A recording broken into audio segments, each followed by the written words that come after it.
So just a little bit about the background. And the Lantern Tower and the Royal Sovereign Lighthouse was sitting out at sea.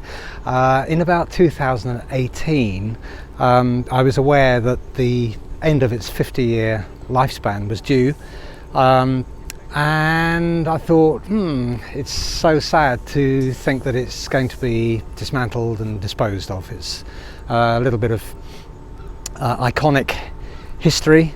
So I wrote to Trinity House as an individual and put forward the idea of rescuing the Lantern Tower section of the Royal Sovereign Lighthouse, to which they responded, and it was favourable. They were interested in the idea.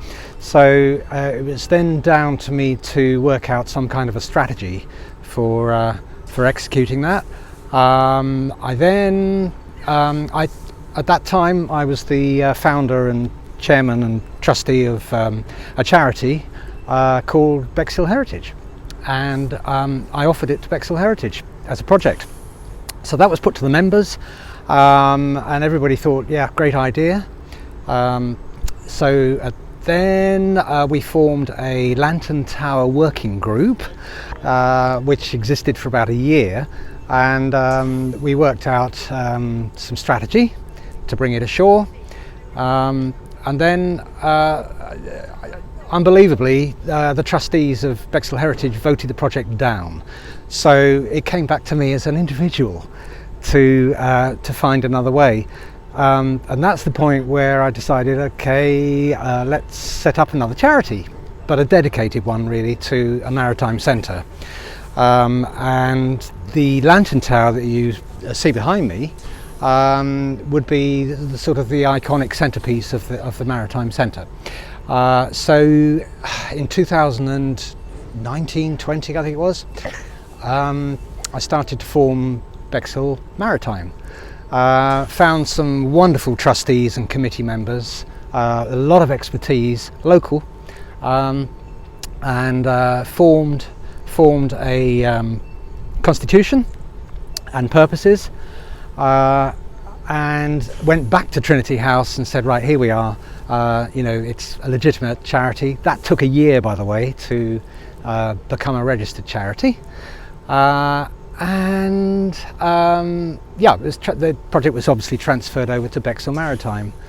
So that brings us to the point of extraction, which happened in 2023 in September, when the contractors suddenly turned up at sea with a huge rig called Gulliver, a barge, to dismantle it and take it away. Here we are now with the Lantern Tower. So how did it get here from out at sea? As Raymond has explained, there was a great Gulliver, the great barge, to actually take it off the actual lightship itself.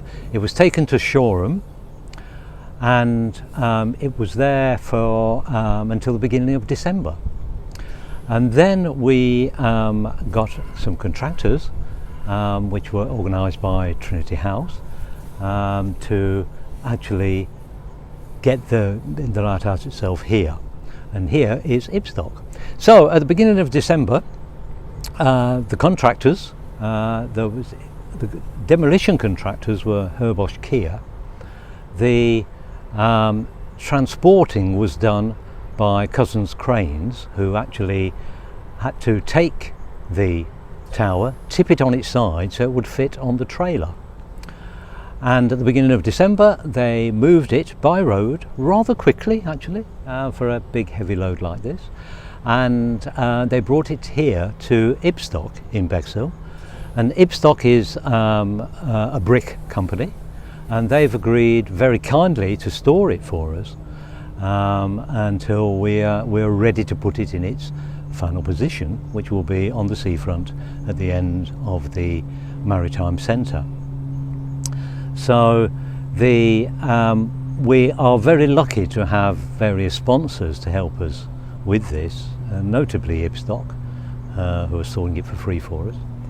We have other contractors over there helping fund all this. So the tower you see at the moment, it will obviously need some work doing on it. It's been out at sea for 53 years, and but it will end up on the seafront at the bottom of Galley Hill with the Maritime Centre, and this will be on the western end of the Maritime Centre, so it will be able to be seen along the promenade as a landmark and the focal point for the actual Maritime Centre itself. So we ought to say it's a maritime centre that we're building, so it's all about local ecology, the local environment, climate change. That'll all be included in the building itself. There'll be an exhibition area, there will be a meeting room, there will be a cafe, all part of the complex, and the symbol of it will be this lantern tower. So when are we talking about? Well, it's one of those things at the moment because it's the next stage of the plans.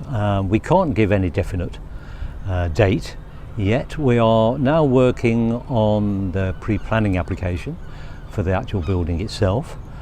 That needs to be done first. We're then working already on the big funding for it, because it's going to cost a fair amount of money to do it. Once the plans have been passed and the funding is in place, we will then be in a position to give a more accurate idea of when the thing will actually start being built.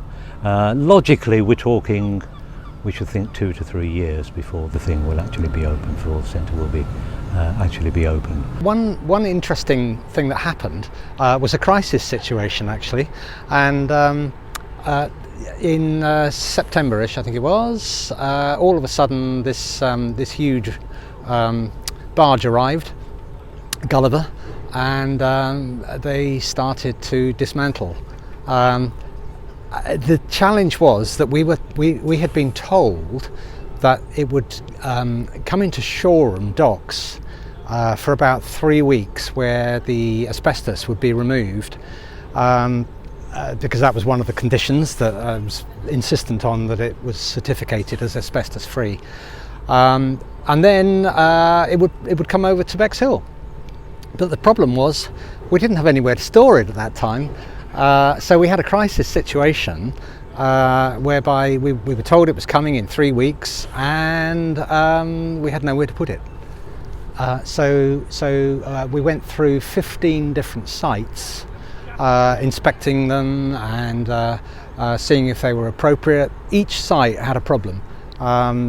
All sorts of different challenges, overhead cables, the wrong soil, all sorts of things, lack of security.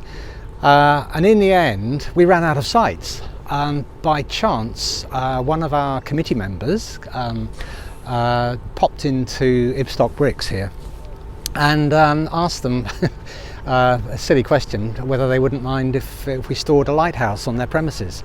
To which they said yes, that would be fine.